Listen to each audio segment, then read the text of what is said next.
2016ला मिळालेला आहे त्यांना.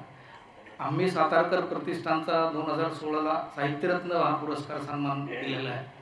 नंतर नरवीर पिलाजी प्रतिष्ठानचा साहित्य क्षेत्रातील योगदानाबद्दलचा पुरस्कार हा त्यांना मिळालेला आहे. सावित्रीबाई फुले पुणे विद्यापीठ मातंग साहित्य परिषद यांचा अण्णाभाऊ साठे राज्यस्तरीय पुरस्कार त्यांना प्राप्त झालेला आहे. भारतीय स्त्री शक्तीचा राज्यस्तरीय काव्य लेखनासाठी पुरस्कार रवी गोळेंना मिळालेलं आहे. असं हे आजचं आपलं वक्तव्य आपल्याला लाभलेले आहेत. तरी मी आपल्या प्रमुख वक्त्यांना विनंती करतो की त्यांनी आपलं विषयनिष्ठ भाषण अण्णाभाऊ साठेंच्या जीवनावरचं सुरुवात करावी.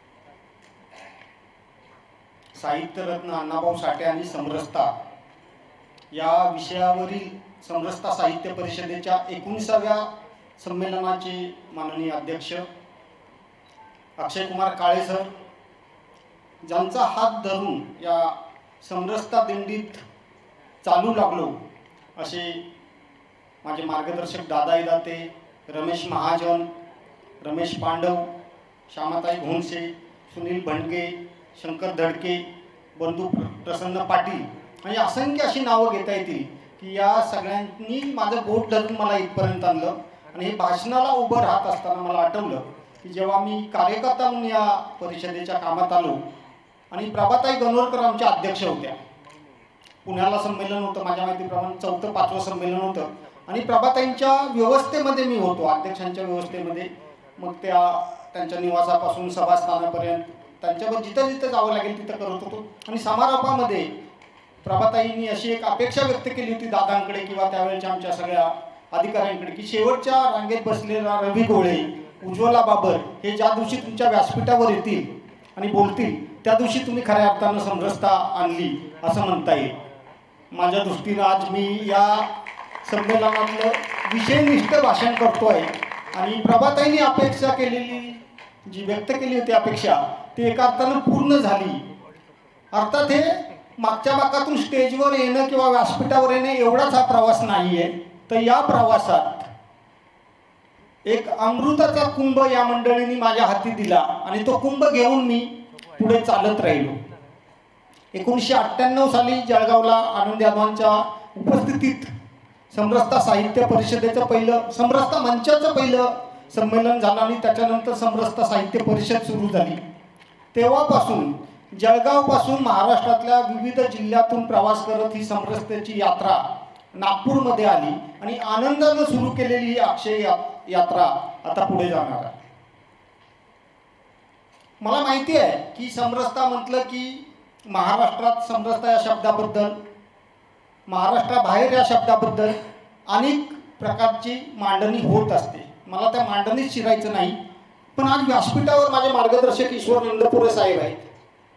याच नागपूरमध्ये विदर्भातल्या आमच्या कार्यकर्त्यांनी पहिलं समरसता साहित्य संमेलन घेतलं आणि त्याच्या अध्यक्षस्थानी जेव्हा नंदपुरेंची निवड झाली तेव्हा नंदपुरे सरांना असं म्हटलं होतं की समरसता हे विष आहे. आणि नंदपुरे सरांनी तेव्हा सांगितलं होतं की कदाचित तसं असेल तर मी माझा पुनर्जन्म झाला असं समजतो. आज नंदपुरे सर यांच्या मार्गदर्शनाखाली आमची समरसता साहित्य परिषदेची वाटचाल चालू आहे. आणि नंदपुरे सरांसारखंच असे अनुभव घेणारे, मग ते सामाजिक पातळीवर असतील, साहित्यिक जगतातले असतील किंवा आपल्या ज्ञाती समूहातील असतील, की या विषयात तू काम करतोस म्हणजे तू आमच्यापेक्षा वेगळा आहेस, हा वेगळेपणाचा भाव अनुभवत सुद्धा समरसता हे मूल्य जगण्याचं, सरांनी सांगितलं की समरसता हे जीवनमूल्य आहे, तो जीवनमूल्य आपल्या व्यवहारात आणण्याचं काम करणारे असंख्य कार्यकर्ते आज या सभागृहात आहेत. मी सगळ्यांची नावं घेतली तर मला दिलेला वेळ संपेल. इथे उपस्थित असणारा सगळा समरसता मंचाचा कार्यकर्ता, समरसता गतिविधीचा कार्यकर्ता, समरसता साहित्य परिषदेचा कार्यकर्ता हे सगळे एका अर्थानं नीलकंठ आहेत, ज्यांनी हे विष पचवलं आणि समरसतेचा अनुभव अमृत घेऊन ते अमृत सिंचन करत आपल्या गावापासून, आपल्या तालुक्यापासून, आपल्या जिल्ह्यापासून आपल्या प्रांतापर्यंत सर्वत्र संचार करतायत आणि आपल्याला या 25 वर्षात समरसतेची जी प्रचिती यायला पाहिजे ती प्रचिती येऊ लागले असं आपण म्हणू शकतो. आणि म्हणून ही प्रचिती येत असताना काही लोकांचं स्मरणसुद्धा मला होत आहे. विजयराव कापरे असतील, या व्यासपीठाला ज्यांचं नाव दिलं ते गुरुदेव सोरदे असतील, त्याचबरोबर बंशीजी घोडेस्वार असतील, ज्यांनी पालक म्हणून खरा मोठा वाटा आहे, तो त्यांचंही स्मरण या निमित्तानं मी केलं पाहिजे. राजाभाऊ जाधव असतील, आपल्या गोव्याच्या संमेलनाचे अध्यक्ष होते, साहित्य परिषदेचे कार्याध्यक्ष होते आणि एक धीटपणे प्रचंड विरोध होत असताना सुद्धा समरसतेचा विषय त्यांनी आपला मांडला आणि ते विषय पुढे घेऊन गेले. पहिल्याच संमेलनात आपल्याला दाभोळकरांनी एक सूत्र दिलं, सरसते साहित्य आणि समरसतो साहित्यिक. आणि सरसते साहित्य समरसतो साहित्यिक हे 25 वर्षात आम्ही वेगळ्या वेगळ्या पातळीवर दिसलं, जगलो आणि ते दिसणं असतं, जगणं असतं ते वेगळ्या वेगळ्या प्रकारे आपण अनुभवतात. आपली भूमिका आहे की जातभावमुक्त, शोषणमुक्त, समतायुक्त समरस समाज ही आपली भूमिका आहे. त्याच्यासाठी आपण काम करत असतो आणि ते काम करत असताना समाजातली विषमता संपावी आणि ते तर समरसता रुजावी याच्यासाठी समरसता मंचाच्या माध्यमातून असंख्य कामं झाली, असंख्य प्रयोग झाले, असंख्य उपक्रम झाले. त्याचबरोबर जो प्रबुद्ध वर्ग असतो, जो विचारवंत वर्ग आहे, जो विचार करतो, ज्याच्या विचाराला काही मोल आहे, ज्याच्या शब्दाला मोल आहे, अशा मंडळींनी सुद्धा या क्षेत्रात यावं आणि काम करावं. आणि आपण समरसता साहित्य परिषदेची स्थापना केली आणि त्याच्यातून हा 25 वर्षाचा आजवरचा प्रवास झालेला आहे. 19 संमेलनं जरी आपण काउंटिंग करत असलो तरी 2 संमेलनं अजून त्यात जोडली पाहिजेत. ती म्हणजे विदर्भातली स्वतंत्रपणे झालेली 2 संमेलनं, खाली एक झालं, दुसरं नामदेव कांबळे सरांच्या अध्यक्षतेखाली झालं. अशा पद्धतीनं 21 संमेलन आणि 25 वर्षाचा आपला प्रवास असं आपलं आजवरचं फलित. आणि या फलितात आपण काय म्हटलं तर समता, ममता आणि समरसता या मूल्यांना प्रत्यक्ष जगणारा, प्रत्यक्ष अनुभवणारा समाज आपण उभा करायचा आहे. आणि तो उभा करत असताना त्याच्यासमोर आपल्याला काही आदर्श उभे करावे लागतील. ते आदर्श व्यक्तिरूपाने असतील, समाज रूपाने असतील, संस्था रूपाने असतील आणि ते आदर्श पाहून समाजात परिवर्तन येईल, समाज समरसतेच्या मार्गाने येईल, समरसतेचं जीवन जगायला लागेल अशी अपेक्षा ठेवून आपण काम करत राहिलो. आणि हे करत असताना मंचाचं काम काय आहे, मंचानं संघटनात्मक काम काय केलं, संस्थात्मक काम काय केलं याच्यात मी शिरणार नाही, कारण वेळेचं महत्त्व मला माहिती आहे. आपण 1 तास पुढे आहोत, त्यामुळे त्या विषयात मी जाणार नाही. साहित्याच्या अंगानं जे आपल्याला अपेक्षित आहे त्या विषयीच मी जास्तीत जास्त इथं बोलण्याचा प्रयत्न करेन. आणि म्हणून मग जेव्हा आपण विचार करतो तेव्हा असं लक्षात येतं की साहित्य हे नेहमी प्रश्न उपस्थित करत असतात. साहित्यिकाला इतरांपेक्षा एक वेगळी दृष्टी असते, समाजाची सुखदुःख त्याला खूप लवकर कळतात म्हणूया. पण साहित्यिकाला समाजाची नस लवकर कळते आणि त्याच्या आधारे तो साहित्याची मांडणी आपल्या साहित्यातून करत असतो, काही प्रश्न उपस्थित करत असतो. आणि तो प्रश्न उपस्थित करत असताना त्याची उत्तरं समाजानं शोधावीत अशी अपेक्षा त्या साहित्यिकाची असते. आणि म्हणून मग ती प्रश्नाची उत्तरं शोधत असताना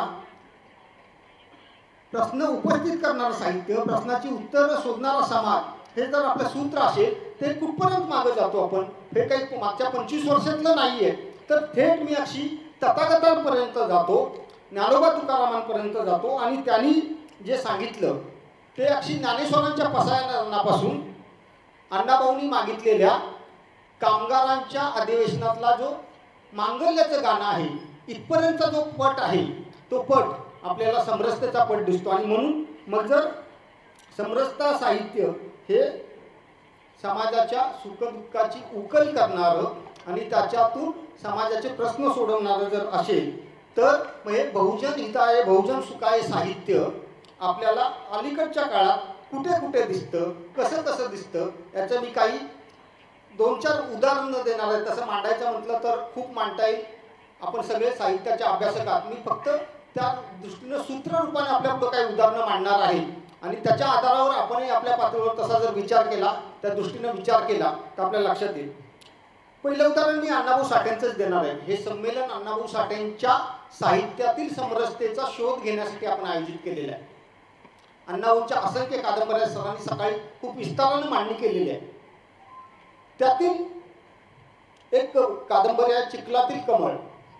कादंबरीचा विषय आहे मुरळीचं जीवन, मुरळीचं होणारं शोषण, ते शोषण करण्यासाठी उभी असणारी एक समाज व्यवस्था, त्या समाज व्यवस्थेपासून स्वतःची सुटका करून घेण्यासाठी प्रयत्न करणारी ती नायिका सीता आणि तिच्याबरोबर तिच्यापणे ठामवर राहणारा तिचा मित्र, असं एक चित्र या कादंबरीत पाहायला मिळतं.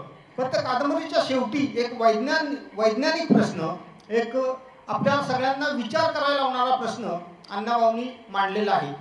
ती मुरळी, जी सीता मुरळी आहे, ती आपल्या आईला तुळसाला प्रश्न करते. ती मुरळीच आहे.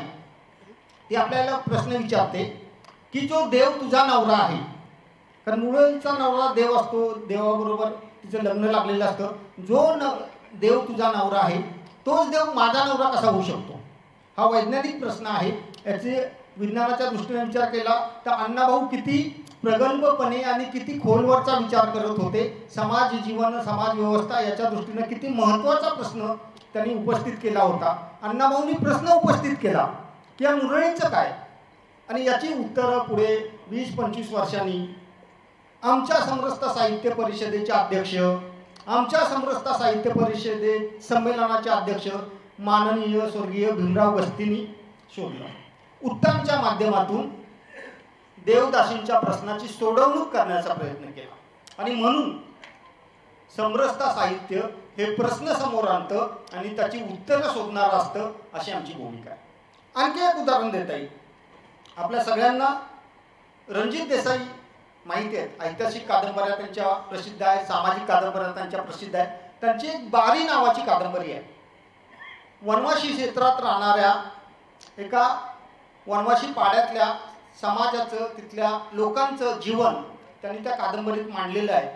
आणि एक पाऊस काळ सुरू होतो, प्रचंड पाऊस होतो, रस्ते बंद होतात, दळणवळण तुटतं, सगळी रसद तुटते, आणि त्या गावातल्या लोकांचं, त्या पाड्यातल्या लोकांचा कोंडमारा होतो. अन्न नाही, बाहेर संपर्क नाही, आणि उपासमारीनं मरण्याची वेळ येते. शिक्षण नव्हतं, व्यसन होतं, अन्य काही जे दुर्गुण असतात ते सगळे दुर्गुण होते. अशा पाड्याला पावसामुळे इतर समाजाशी तुटल्यानंतरचं जे दुःख भोगावं लागतं, दैन्य भोगावं लागतं, ते त्या बारी नावाच्या कादंबरीत रणजित देसाईंनी मांडलेलं आहे. कादंबरी वाचली आम्ही, एक दैन्य समजलं, दुःख समजलं. पुढं काय, बारीपाडा नावाचं गाव साक्री तालुक्यातलं, धुळे जिल्ह्यातलं, याच समस्येनं ग्रासलेलं होतं. व्यसनाधीनता होती, अंधश्रद्धा होत्या, अज्ञान होतं, प्रचंड गुलामीसारख्या परिस्थिती होत्या. या सगळ्या परिस्थितीवर मात करून आपल्या राज्यातलं एक आदर्श गाव, स्वयंपूर्ण गाव, ज्याला सगळ्या दृष्टीनं जे काही विकासाचे निकष असतात ते सगळे निकष लावून ज्याला तपासलं जाऊ शकतं, असं बारीपाडासारखं गाव आपल्या कार्यकर्त्यांनी उभं केलं. ही प्रेरणा कुठून मिळाली? आम्हाला साहित्यातूनच मिळाली. आणखी एक उदाहरण देतो. श्रीम माटेंचं बंशीधर आता कुठे जाशील. इंग्रजांचे पोलीस त्या पारध्यांना पकडतात, बाईला पकडतात, पुरुषाला पकडतात. मुलगा लहान असतो, कायद्याप्रमाणे लहान मुलाला पकडता येत नाही किंवा कारागृहात टाकता येत नाही, तो जाणार कुठं? लेखकाला हा प्रश्न पडतो की दोघे तर कारागृहात चाललेत, हा मुलगा कुठे जाईल? तो प्रश्न विचारतात, बंशीधर आता कुठे जाशील? याचं उत्तर शोधला मी. बंशीधर यमगरवाडीचे. भटके विमुक्तांसाठी ज्या काळात आम्ही समरसता साहित्य परिषद चालू केली, त्याच काळात भटके विमुक्तांच्या मुलांसाठी त्यांना शिक्षण मिळालं पाहिजे, त्यांना संस्कार मिळाले पाहिजे, त्यांचे पुढचं जीवन, कदाचित दुर्दैवानं कशामुळे तरी त्यांचे आईवडील गुन्हेगारी क्षेत्रात आहेत, पण त्याच्यातून त्यांची पुढची पिढी बाहेर आली पाहिजे, पुढच्या पिढीने विचार केला पाहिजे. प्रकल्प सुरू केला. आज 1993 पासून आतापर्यंत खूप चांगल्या प्रकारे काम करणारे बंशीधर, मला अभिमान आहे की 10-12 इंजिनियर आहेत आमचे बंशीधर, 10-12 प्राध्यापक झालेले आहेत, काही डॉक्टर होत आहेत, आणि तिथल्या आमच्या मुली मुंबईसारखा ज्युपिटर असेल किंवा अन्य जी हॉस्पिटल आहेत त्या हॉस्पिटलमधून नर्सिंगचं काम करत आहेत आणि गुणवत्तेनं करतायत. ही पारध्यांची मुलं आहेत, ही कोल्हाट्यांची मुलं आहेत, असं कुठेही दिसत नाही. हे समरसतेमुळे झालं. आम्हाला जर तो भीमा माटेंनी विचारलेला व्याकुळ प्रश्न कळलाच नसता, त्या प्रश्नाचा आम्ही शोधच घेतला नसता, तर कदाचित यमगरवाडीचा जन्म झाला नसता. दादा कदाचित या विषयाशी माझ्याशी सहमत होतील. एक साहित्यिक म्हणून किंवा कार्यकर्ता म्हणून मला असं नेहमी वाटतं की आपण साहित्याने आपल्याला ही दिशा दिलेली आहे आणि त्याच्यातून आपण ही प्रश्नाची उत्तरं शोधत गेलेलो आहे. आणि त्यामुळे मग समाज बदलतो, समाजाला दिशा देण्याचं काम साहित्य करत असतं. आणि ते करत असताना प्रत्येक वेळेस साहित्य आदर्श राहीलच असं नाही, पण या साहित्याची आमच्यावर प्रभाव राहतो. साहित्याला आम्ही समरसतेच्या अंगानं पाहतो. समाजाचे बदल करण्यासाठी जो समाज आहे तसा स्वीकारणं आणि हवा तसं घडवणं हे सूत्र डोळ्यासमोर ठेवून समरसतेचे कार्यकर्ते काम करत असतात. आणि हे काम करत असताना बराच वेळा असा प्रश्न येतो की समरसता काही एका गटाचा विषय आहे का, समतेला पर्याय आहे का. हे वैचारिक व्यासपीठांवर भाषण करण्यासाठी, वादविवाद करण्यासाठी, चर्चासत्र घडवण्यासाठी आवश्यक आहे. व्हावंही तसं, चर्चा व्हावी. पण समरसता हा आमचा जीवन मंत्र आहे, समरसता हेच आमचे जीवन आहे असं म्हणणारे आज शेकडो कार्यकर्ते महाराष्ट्रात उभे आहेत. आम्ही खांद्याला खांदा लावून काम करतो, म्हणूनच समाजात परिवर्तन घडवून आणू शकतो. असंख्य अशा गोष्टी आहेत की तिथे ते कार्यकर्ते उभे राहिले नसते, त्यांनी आपली ठाम भूमिका घेतली नसती तर सामाजिक दुफळी निर्माण होण्याची शक्यता होती. आणि म्हणून समरसतेचं चिंतनसूत्र शोधताना आम्हाला साहित्य हा आधार आहेच. आमचं समरसतेचं साहित्य हे फक्त दुःख, दैन्य, वेदना याचं प्रदर्शन मांडणारं नाही, तर आमचं समरसतेचं साहित्य माणसाला माणूसपण देण्यासाठी आवश्यक, माणसाला माणूसपण उभा करण्यासाठी आवश्यक असणारा आधार कसा द्यावा, कुठे द्यावा याचं मार्गदर्शन करणार आहे. आणि ते करत असताना आम्ही समरसता आज साहित्य परिषद आहे, समरसता गतिविधी आहे, समरसता मंच आहे. या सगळ्या समरसताचे जे वेगवेगळे युनिट आहेत किंवा जे गट आहेत, आमचे वेगवेगळे प्लॅटफॉर्म आहेत, याच्या माध्यमातून हीच भूमिका आहे की आम्हाला वेगळं काही करायचं नाही, आम्हाला वेगळं काहीही करायचं नाही. जे आमचं पुरातन आहे, चिरंतन आहे, सनातन आहे, जे नित्य नूतन आहे त्याच्यावर साचलेली धूळ बाजूला करायची आहे. आणि आमची परंपरा, आमचे संस्कार, आमची संस्कृती हीच आपल्याला पुढे घेऊन जायची. आणि मग आमची संस्कृती काय आहे, जेव्हा मी पाठीमागे जातो तथागतापर्यंत पाठीमागे संस्कृती हेच सांगते की बंधुभाव हाच धर्म. तथागतांच्या सगळ्या तत्वज्ञानाचा जेव्हा आपण निचोड करतो, त्याचा सार काढतो, तेव्हा ह्या 3 शब्दावरच येऊन थांबतो की बंधुभाव हाच धर्म. आणि हाच धर्म आम्हाला संविधानानेही सांगितलेला आहे, हाच धर्म आमच्या जीवन मार्गाचाही आहे, हाच धर्म आम्हाला आमच्या संत वाङ्मयानं आणि संत चळवळीनं सांगितलेला आहे. त्यामुळं आम्हाला वेगळी चळवळ चालवायचीच नाही आहे, आम्हाला व्यक्तीला जागृत करायचं, त्याच्याकडे ते आहे. मी मागे एकदा चर्चा करताना नायकवाडे सरांना म्हटलं होतं की समरसता हे इंजेक्ट करण्याचा विषय नाही आहे. समरसताची कोरोनाची आपण लस घेतली, एक लस घेतली, दुसरी लस घेतली, आता बूस्टर घ्यावा लागेल. समरसता हे तसं नाही आहे, हे प्रत्येकाच्या हृदयात आहे. ती जसं आपण भुईमुगाची शेंग फोडून आपला दाणा काढतो तसं ते कोशात असणारं समरसतेचं मूल्य आहे, ती जाणीव आहे, ती जागृत केली पाहिजे. ते जागृत करण्याचं काम आपल्याला समरसता साहित्य परिषद, समरसता मंच, समरसता गतिविधीच्या माध्यमातून करायचं. आपल्याला वेगळं काहीच करायचं नाही. तुझ्या आहे तुझ्या पाशी परत तू जागा चुकलाशी हे जे आहे ना, त्याला त्याची जागा दाखवून द्यायची. कुठे आहे समरसता, तुझ्या व्यवहारात कुठे आहे, तुझ्या संस्कारात कुठे आहे, तुझ्या परंपरेत कुठे आहे, तुझ्या वारशामध्ये कुठे आहे, एवढं दाखवून दिलं तर मला वाटतं एवढ्या आधारावर आपल्या सगळ्यांची वाटचाल पुढची ठीक होते. आणि ती ठीक होण्यासाठी असं आपण कल्पनेच्या जगात वावरू नये. खूप अवघड आहे, सरांनी मगाशी सांगितलं की समरसता आणण्यासाठी खूप अवघड आहे, खूप प्रयत्न करावे लागतील. पण तेवढ्यासाठी आपण निराश न होता आपापल्या पातळीवर आपण काही प्रयत्न केले पाहिजेत. आणि ते प्रयत्न किती यशदायी असतात, किती फलदायी असतात, अशी 1-2 उदाहरणं मला या ठिकाणी सांगण्याचा मोह होतो. आमच्या घाटकोपर विभागाचे संघच्या कार्यवाह आता ते पनवेलला राहतात. ही 25-30 वर्षापूर्वीची गोष्ट आहे. त्यांच्या बहिणीचं लग्न होतं, त्या कोल्हापूरचे, पण दीर्घकाळ मुंबईमध्ये राहिलं आणि त्यांच्या बहिणीचं लग्न होतं म्हणून ते गावाला गेले. कोल्हापूरकडचं त्यांचं गाव, विशेषतः राधानगरी वगैरे चंदगड असं त्या टोकावरचं गाव. आणि तिकडची पद्धत अशी होती की हे 20-25 वर्षापूर्वीचं सांगतो मी, आज ती पद्धत नाही आहे की ब्राह्मणांची पंगत वेगळी बसेल, मराठ्यांची वेगळी बसेल, यांची वेगळी बसेल, त्यांची वेगळी बसेल, अशा लग्नात जेवणाच्या पंक्ती वेगळ्या वेगळ्या बसायच्या. हे संघ स्वयंसेवक आहेत. आबा देसाई नावही मी सांगतो, आज दादा सगळ्यांची नावं सांगणार आहे, मला माफ करा, पण जे जे कार्यकर्त्यांचा उल्लेख करणार सगळ्यांची मी नावं सांगणार आहे. आबा देसाईंनी आपल्या कुटुंबियांना तयार केलं, त्यांच्या भावांना, वडिलांना, आईला तयार केलं की आपल्याकडे आपण संघाचे कार्यकर्ते आहोत, संघ संशोधक हे आपण नाही मानत, आपण बंधुभाव मानतो. त्यामुळे सगळे हिंदू आपले बांधव, सगळे बंधू जर असू तर एका पंक्तीला बसलं पाहिजे, एका पंक्तीला बसून आपण जेऊया. आणि घरातल्या सगळ्यांची मानसिक तयारी करून त्यांनी लग्न लागल्यानंतर आबांनी लाऊडस्पीकरवरून अनाऊन्स केलं की आपल्या गावची पद्धत अशी की वेगळ्या वेगळ्या पंक्ती बसतील, पण आम्ही असं आमच्या कुटुंबियांनी ठरवलेलं की आमच्या या शुभविवाहाच्या प्रसंगी असं होणार नाही, जे आले ते सगळे एकत्र बसतील, एका पंक्तीला बसतील. विरोध झाला, काही लोक निघून गेले, काही लोक थांबले. जे गेले त्यांच्याबद्दल आबांनी राग धरला नाही, जे होते त्यांच्याबरोबर सन्मानाने त्यांनी जेवण केलं. आणि आज 20, 25, 30 वर्षानंतर त्या गावात सगळ्या पंक्ती एकत्र बसतात, पंक्ती भेद होत नाही. हा आमच्या समरसतेच्या कार्यकर्त्यानं आपल्या व्यक्तिगत जीवनात केलेला प्रयोग आहे. कोकणातलं उदाहरण देतो, आमचे गणपत राहटे मुंबईचे एका नगराचे कार्यवाह वगैरे राहिलेले आहेत, तालिबानीच्या काळात त्यांनी काम केलेलं आहे.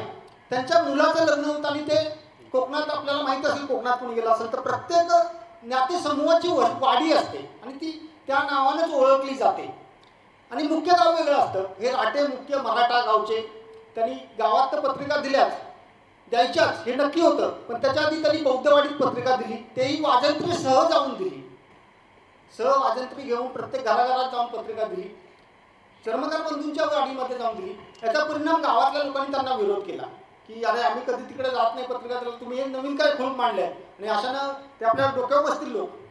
यांनी ठाम भूमिका घेतली की ते आपले गावकरी आहेत, त्यामुळं आपल्या घरातल्या लोकांना वगळून मी लग्न करू शकत नाही, मी त्यांच्या सोबतच लग्नाचा विवाह कार्यक्रम करेल.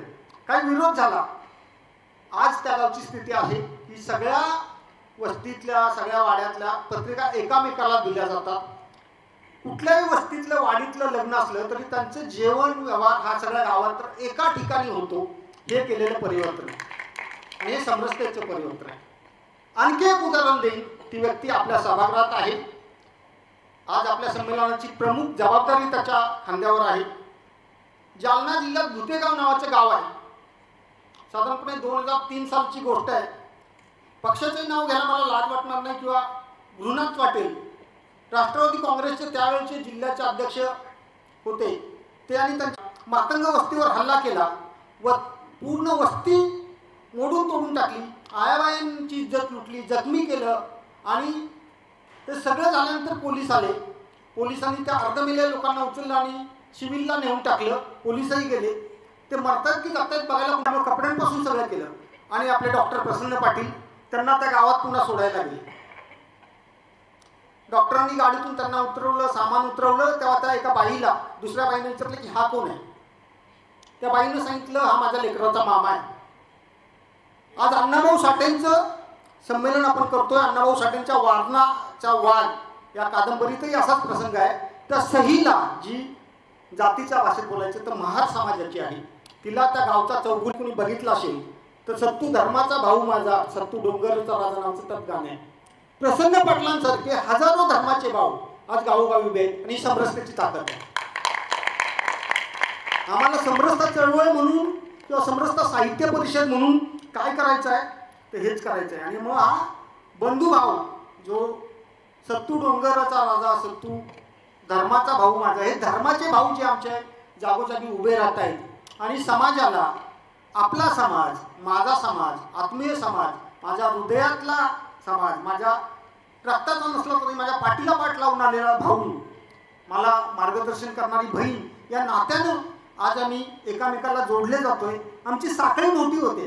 आज आमची गती कमी आहे, गती वाढेल. आम्हाला त्याची भीती नाही. आम्हाला दीर्घकाळ प्रवास करण्याची सवय आहे. मागच्या 97 वर्ष प्रवास करतोच ना, आणखी काय, आणखी 10 वर्ष प्रवास करू. पण सगळा समाज एका सूत्रात बांधण्यासाठी प्रयत्न करू. आणि तो बांधत असताना आम्हाला हा धर्माचा धर्माच्या भावपणाचं जे आम्हाला सूत्र आहे किंवा बंधुभाव हाच धर्म, हे सूत्र आम्हाला आधुनिक काळात, स्वातंत्र्योत्तर काळात कुठं मिळतं, कुठल्या साहित्यात मिळतं, तर अण्णाभाऊ साठेंच्या साहित्यात मिळतं. अण्णाभाऊ साठेंचं साहित्य जेव्हा आपण पाहतो तेव्हा विष्णुपंत कुलकर्ण्यांपासून बर्बादी कंजाऱ्यापर्यंत विष्णुपंत कुलकर्णी हा ब्राह्मण समाजाचा आहे आणि प्रभादेव कांजारी हा भटकेमुक्त समाजातले दोन टोकांचे कॅरेक्टर अण्णाभाऊ साठेंचे आपल्याला साहित्यात पाहायला मिळतात. त्याचप्रमाणे वैजंतासारख्या तमाशात काम करणाऱ्या नायिकेपासून ते गुणासारख्या एका घरंदाज पाटलाच्या घरच्या सुनेपर्यंत असा दुसराही एक प्रवाह, जे सरांनी मगाशी बंडखोर नायिका वगैरे उल्लेख केला, तसा एक दुसराही पट आपल्याला या साहित्यात पाहायला मिळतो. आणि तो साहित्यात नुसता व्यक्तिरेखा नाही, तर या देशाचं जे आत्मतत्व आहे, या देशाचं जे मूळ रस आहे, तो या सगळ्या साहित्यातून आपल्याला पाहायला मिळतो. आपला गावगाडा, आपला संस्कार, आपली संस्कृती वेगळ्या वेगळ्या प्रकारे अण्णाभाऊंनी या साहित्यात मांडलेले आहे. आणि म्हणूनच गावगाड्याचं जे परस्पर पूरकतेचं जे सूत्र आहे, अंबादास सकटर सरांच्या भाषणात त्याची काही सूत्र आलेली आहेत की गाव जगतो कसा, तर परस्पर पूरकतेवर जगतो. गाव जगतो कसा, तर परस्पर प्रेमावर जगतो. आणि त्याचे जे सूत्र आहे ते अण्णाभाऊंच्या साहित्यातून मिळतं. आणि हे मांडत असताना अण्णाभाऊ इतका विलक्षण पद्धतीनं सांगतात की आपल्याच भागात, आपल्याच गावात आलेला माणूस एखादा उपाशी राहिला, त्याचा दुःख होणं हे जसं त्या गावप्रमुखाला कळवळा दिसतो. माकडीचा माळ कादंबरीतला हा प्रसंग आहे की भिक्षाच मिळत नाही आणि मग ते भटके जी देवराई असते ते देवराईतलं माकड मारून खातात. ना जाब विचारायला जातो की तू माकड का मारलंस. ते देवराई म्हणजे तिथं कुणीही वावर करू नये, देवाची राई आहे ती. ते बोलतात की जो राम आम्हाला जन्माला घालतो तोच राम आम्हाला हे माकड मारून खायला आज्ञा देतो. म्हणजे जगण्याची जी उमेद आहे, जगण्याची जिद्द आहे, ही जशी एका बाजूला अण्णाभाऊ मांडतात, तसंच फकीरा कादंबरीत बेडसगावचा खजिना लुटून आणल्यानंतर, अन्नधान्याची लूट करून आणल्यानंतर सगळ्यांना समान धान्य मिळालं पाहिजे. फकीरा नायक होता त्यांचा, त्याच्याच नेतृत्वाखाली सगळं धान्य आणि हे लुटून आणलेलं होतं. पण तो काय सांगतो की सगळ्यांना समान मिळालं पाहिजे. जर धान्य कमी राहिलं आणि वाटतंय ना तर पळीनं वाटा, चमच्यानं वाटा. म्हणजे चमचा 4 दाणे बसले तरी तर सगळ्यांना मिळू दे. हा समतेचा मंत्र सुद्धा आपल्याला अण्णाभाऊ साठेंच्या साहित्यात मिळतो. आणि म्हणून मग अण्णाभाऊ साठेंचं साहित्य हे अन्याय अत्याचाराविरुद्ध प्रखर आवाज उठवणारं जसं आहे, तसंच आपल्या भारतीय लोकसंस्कृतीतलं जे सनातनत्व आहे, जी आत्मतत्व आहे आपलं, की आपण परस्परावर प्रेम केलं पाहिजे, परस्परांशी जुळवून आपलं जीवन जगलं पाहिजे. आपण एक वैयक्तिक स्वतंत्र युनिट नाही आहोत.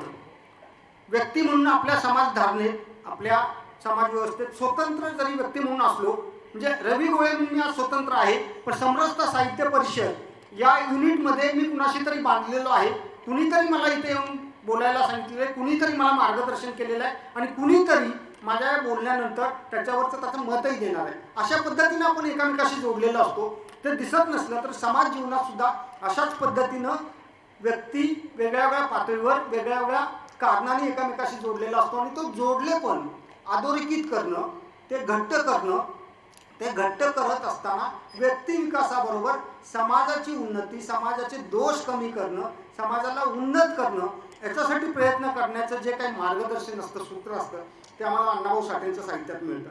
आणि म्हणून मग अण्णाभाऊंच्या साहित्य संमेलनाचा विचार करताना अण्णाभाऊच का, असाही प्रश्न बऱ्याच वेळा आला होता. तर अण्णाभाऊंचं एक वाक्य मी इथं कोट करतो. मला माहिती आहे की आधीची 2 सत्र परिसंवादाची काळे सरांच्या भाषणात अण्णाभाऊंबद्दल बरंच आलेलं आहे, त्यामुळे मी अण्णाभाऊंचे चरित्र किंवा त्याच्याबद्दल फार बोलणार नाही. आणि वेळेची सुद्धा मर्यादा आहे. मला जो वेळ सांगितला त्याच्याही पुढे गेलो असेल कदाचित मी, पण बोलणार आहे. अण्णाभाऊंचं एक कोट या निमित्तानं मला सांगावंसं वाटतं की हा देश, हा समाज सुखी व्हावा, संपन्न व्हावा, इथे समता नांदावी, ही मंगलमय स्वप्न मी पाहतो आणि ती स्वप्न मी कागदावर उतरवतो. अण्णाभाऊंचं, त्यांच्या साहित्याचं, त्यांच्या जीवनाचं मूल्यमापन करताना अण्णाभाऊंनी आपल्या मनोगतात जे जे लिहून ठेवलं आहे, अण्णाभाऊंच्या साहित्यांची, कथांची, कादंबऱ्यांची, त्यांच्या कवनांची समीक्षा झालीच पाहिजे, करावी. समीक्षेचे सुद्धा आता वेगवेगळे विचार प्रवाह आहेत, त्या पद्धतीनं करावी. त्याच्याबद्दल आपली नाहीच नसावी. प्रत्येक आपल्या व्ह्यूप्रमाणे त्याचं आकलन मांडू शकतो, त्याचं योग्य पद्धतीनं त्याचं हे करू शकतो. पण अण्णाभाऊंनी जी मनोगत मांडलेली आहेत आपल्या वेगळ्या वेगळ्या कादंबऱ्यातून, वेगवेगळ्या कथासंग्रहातून, तिथं अण्णाभाऊ खरे कळतात. त्यांना काय म्हणायचं आहे, ते कशासाठी लिहित आहेत, कुठली स्वप्न उराशी बाळगून ते लिहित आहेत. म्हणजे वैर नावाच्या कादंबरीत ते लिहितात की या समाजातला वैरभाव दुष्टावा हाणामारा संपाव्यात आणि ते मंगलमय सूर्याचा उदय व्हावा, इथे सुखशांती नांदावी, याच्यासाठी मी लिहितो. अशा पद्धतीनं स्वप्न पाहणारा, असा उन्नत समाजाचं स्वप्न पाहणारा जर साहित्यिक आमचा नाही तर कुणाचा. बराच वेळा प्रश्नही विचारला जातो की अण्णाभाऊ तर कम्युनिस्ट होते आणि मग तुम्ही समरसतावाले कसं काय त्यांना हे करता. तर अण्णाभाऊ कम्युनिस्ट होते हा त्या काळाचा महिमा होता. अण्णाभाऊ ज्या काळात कम्युनिस्ट चळवळीशी जोडले गेले तेव्हा कम्युनिस्ट चळवळीशिवाय त्यांच्यासमोर दुसरा कुठला पर्यायच नव्हता. आपण विचार करा, अभ्यास करा. 42 साली अण्णाभाऊ लाल बावटा कला पथकाचे सदस्य झाले. त्याच्यानंतर इंटकची स्थापना 48ला झालेली आहे. जनसंघ 52ला झालेला आहे आणि जनसंघाचं कलापथक तर पुढेच आहे. इंटकचं कलापथक होतं पण ते खूप पुढं होतं.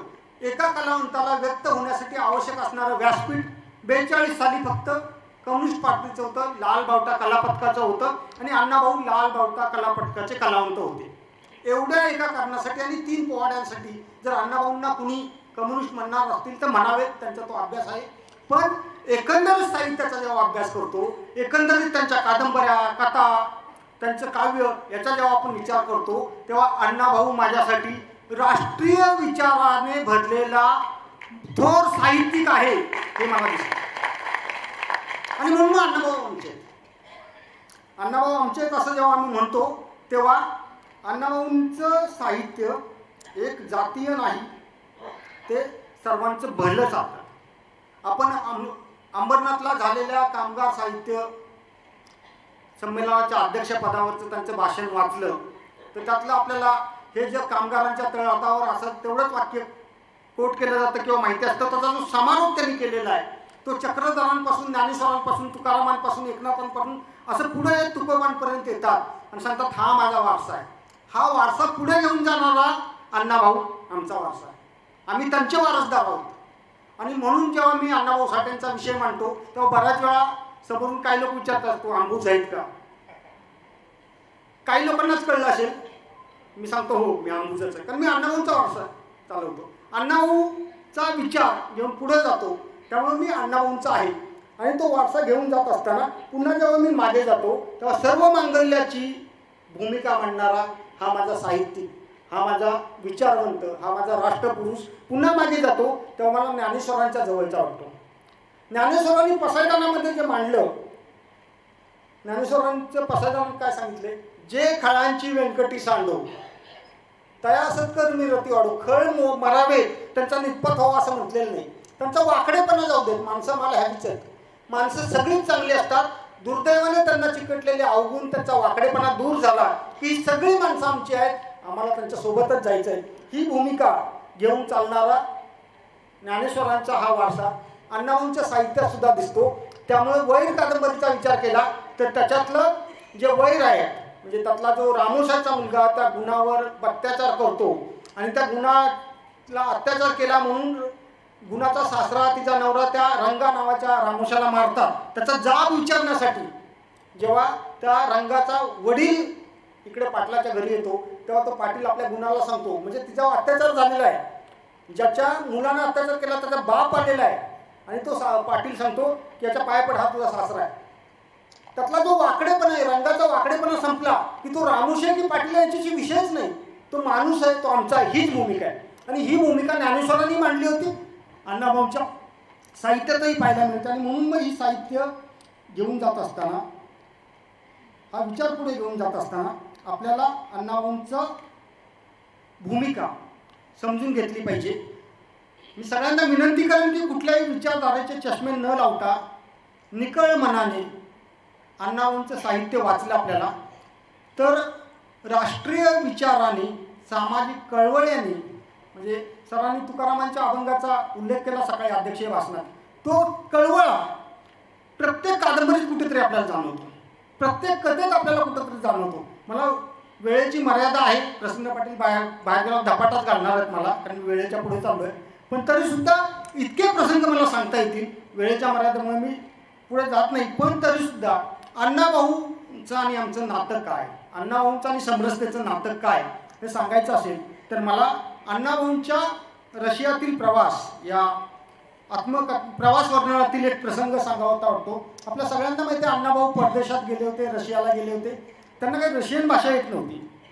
पण भारतातून आलेला एक कलावंत, त्यांच्या अनेक कादंबऱ्या आधी तिकडे अनुवादित झालेल्या आहेत, अशा एका मोठ्या पटावर अण्णाभाऊ तिथे गेलेले होते. आणि त्यामुळे त्यांचं वेगवेगळ्या ठिकाणी त्यांचं स्वागत होत होते, वेगवेगळे कार्यक्रम होत होते. आणि तिथे त्यांना तिथल्या आपल्याकडे जसं दशावतार असतं, इकडे दंडार असतं किंवा झाडीपट्टीतलं लोकनाट्य असतं, असे जे कार्यक्रम असतात तसं तिकडच्या एका नाट्य कार्यक्रमासाठी ते आयोजित केलं होतं. आणि पहिल्या रांगेत अण्णाभाऊंनी त्यांचा दुभाषा बसला होता. तो स्टेजवर कार्यक्रम चालू होता. आणि तो कार्यक्रम चालू असताना हळूहळू अण्णाभाऊंच्या डोळ्यातून पाणी यायला लागलं, ते हमसून रडायला लागले. काही क्षण त्यांनी डोळे बंद केले आणि मान आपली खाली झुकून हुमसून रडायला लागले. त्यांचा दुभाषा तर तो कार्यक्रम बघण्यात मग्न होता. आणि नंतर त्याचं लक्षात आलं की हे आपल्या शेजारची व्यक्ती रडते. त्याचं दुभाषाचं काम होतं की स्टेजवर काय चाललंय, ते काय संवाद आहेत ते त्यांना समजून सांगावं. पण तोच ते पाहण्यात मग्न होता आणि त्याने काय सांगितलेलं नव्हतं. पण अण्णाभाऊंची ही स्थिती पाहिल्यावर त्यांनी विचारलं की मी तर तुम्हाला काही बोललेलं नाही, काय सांगितलेलं नाही, तरी तुम्ही का रडताय. तेव्हा अण्णाभाऊंनी सांगितलं होतं की दुःख आणि वेदना समजून घेण्यासाठी भाषेची नाही तर निर्मळ हृदयाची आणि स्वच्छ डोळ्यांची गरज असते. तर निर्मळ हृदय आणि स्वच्छ डोळे अण्णाभाऊंच्या या संमेलनाच्या निमित्तानं आपण आपापल्या गावी घेऊन जाऊया. आपल्या समाजाकडं निर्मळ डोळ्यानं पाहूया, निर्मळ हृदयानं पाहूया, स्वच्छ डोळ्यानं पाहूया. आणि अण्णाभाऊंच्या स्वप्नातला भारत, अण्णाभाऊंच्या स्वप्नातला समाज उभा करण्यासाठी प्रयत्न करूया. भारत माता की जय.